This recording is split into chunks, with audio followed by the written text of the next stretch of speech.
Alright, quick walkthrough of why I love Kerbal Space Program by using my sandbox install. What's this? That broke. Okay. So, yeah, I mean, build some rockets, launch some rockets, crash some rockets. I don't know, design stuff. It's really fun. Explore. It's the latest rocket I've been working on. It's got a lander inside of it, which is pretty cool. All these little parts do stuff. They're all staged. Good stuff. Yeah, let's launch it. Let's just see what that looks like. Straight to the launch pad. My poor computer. It's a good computer, and it still struggles with this game because it's pretty complicated. There we go. Oh, McJeb is broken. Don't know why that's on. Alright. It's the rocket. Zoom out pretty far. It's like, imagine that this is Florida. And the idea on the map is that we want to get into orbit and hang out with all the other stuff in orbit. And there's the moon over there. Is that moon? We'll get there. Let's just launch this and see what happens. Use McJeb because it's just easier. Ascent guidance. Let's hit 500 km. Sure. Engage and launch. Pretty much it. I think auto stage is set to on. Everything else looks like it's gonna work. It's even gonna warp us to the right spot. So it's doing all the maneuvers it needs to do, and I'm not doing anything. Oh, something just came off. This is called asparagus staging. The first of 3 stages fell off. And it's interesting, like, this stage feeds into this. That last stage fed into this stage. When that's empty, it fell off. This one's about to be empty. You can see it's this one and this one. It'll fall off with the other one, next to it. Got to keep it symmetrical, otherwise shit gets weird. Here, they're about to come off now. Auto staging. We put little motors on them to make sure they fly away from the ship, just in case, because they'll blow it up if they don't. Still going. I love this game. This game came out in 2010, and it looks pretty good still. Yeah, anyway. So, look at the map. We might make it to orbit. Let's see. We want our apoapsis to be about 100 km minimum. The autopilot's going to take us to 500 km, which is probably... That's where this lander is hanging out in orbit, so it's pretty far out there. So this little AP is going to go whoop over here. And as soon as that happens, there's going to be a little one of these maneuvers, which is going to burn, burn, burn until we get a circular orbit. I don't actually want that. But the autopilot should be doing that for us. Go away. There. So those, let's see, where'd they fall? There they go. Like in the background there. The scale in this game is awesome. Just launching the rocket. This is, oh man, I don't know how many times I worked on versions of this rocket to get it to work right. Reaction control systems. Got these little RCS boosters here. These are monopropellant tanks. You can see that there's different fuels in it. Which tanks have the fuels for different reasons. It's so good. It's just it's gonna keep going. Let's see.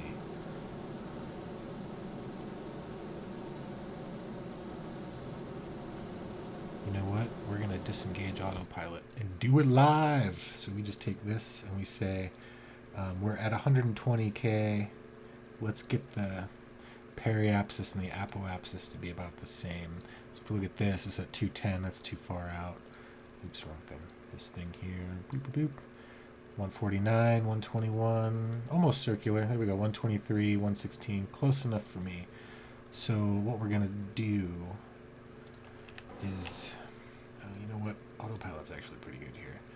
So now we can do maneuver planner. Yeah, because I just made a maneuver and I just wanted to execute the next node, and that's just going to steer the ship using these little RCS thrusters to that blue spot on the nav ball,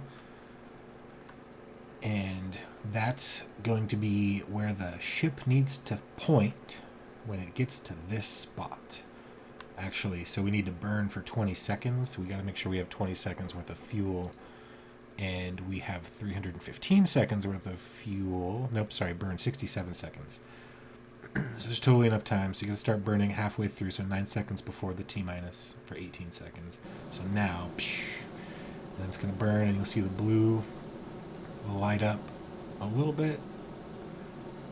Yeah, blue's lining up. And that's going to be a circular orbit, so it should stop the burn. It's all kind of like an autopilot. You just set the parameters and it does the stuff. This maneuver planner stuff, this is all McJeb, and that's a plug-in because ain't nobody got time for that. So that's it. Cool. I just inserted a thing into orbit, and there's tons of fuel left. This thing could probably make it super far out into the solar system. So there's 2 moons on Kerbin. There's this really, really far away one called Minmus, which is like a ping pong ball. And then there's the moon. And the moon's got stuff going on. But if you keep going out, you see that Kerbin, Earth, is on its own trajectory around the sun. And there's all these planets. There's an entire solar system to visit. So I've got enough fuel on my little dude here, and then like it's basically up here. I got all this fuel, 10,000. That's a lot. Delta V stats, boom, Delta V stats. As long as your thrust to weight ratio is like 1 or more, you're going to be going forward. And so I can do really good thrust to weight, 3 to 1, for at least 48 seconds that stage, a minute in that stage, another minute, and another minute. So I got 4 minutes of burn in a vacuum right now. That's a lot. I can enter the orbit at most things. So leaving that aside, let's look at the space, the solar system, the whole thing we can interact with.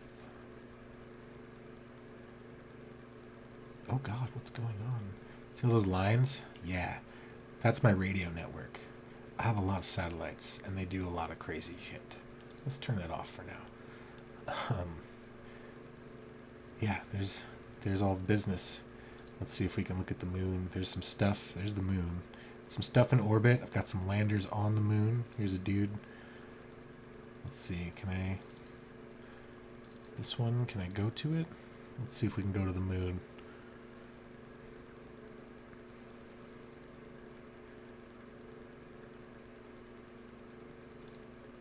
Of course, it's not in memory.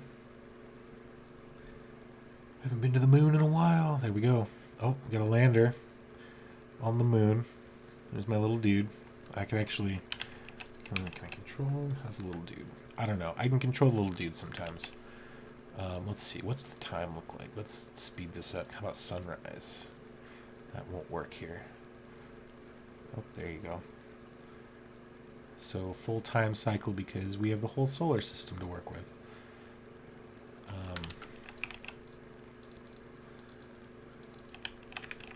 Can't walk with the dude. Anyway, he's on the moon. Oh, there's the Earth. Kerbin rise. That's pretty cool. That's really cool. It's lining. Oh wait a second. Is this an eclipse? Maybe is the No. So the moon's like geostationary, so it never moves really in relation to the planet. Which is fine. But yeah, you land on the moon. Zoom in. That little dude on the moon. Okay, cool. Back to the Space Center and the tracking station. Damn.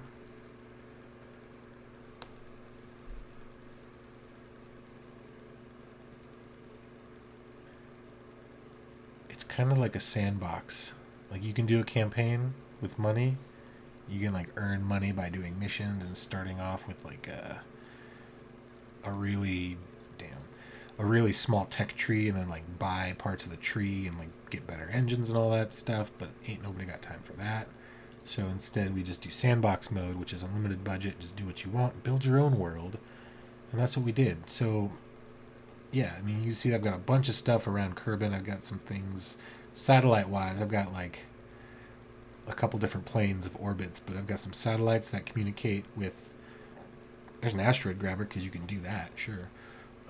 You communicate with these other satellites. Like, what's this planetary transfer? There's a rover on its way somewhere. Maybe it lost the transfer period and it just missed. I don't know. It's just floating in space. Yeah, I've got some things on Duna. Duna is Mars.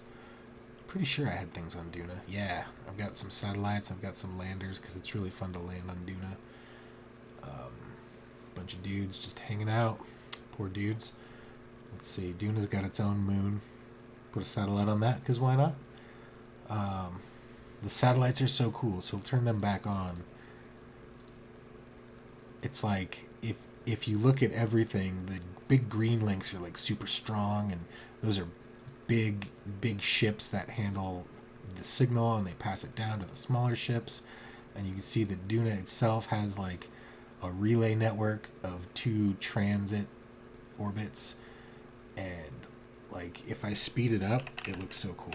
You can see the movement of my radio network. If you don't have the network, you can't land your dudes in the places. Like, check this out. We'll speed up time here. That's it. So everything's coming from this dot, and I've got this kind of like space network of satellites that all orbit planets and talk to each other. This one's crazy. This one's like Jupiter, kind of. It's like a gas giant. It's got a bunch of things going on, and I barely touched that. I just put the satellite in orbit, and it goes super slow because it's really far out. And then this guy, nobody touches Elu. But yeah, that's it. Like if you get really close to the Earth here, it gets wild. There you go. Like look at all those things going on. I built that. It's crazy. Yeah. So that's Kerbal Space Program. I hope you've enjoyed. And I hope you're not throwing up by now. Goodbye.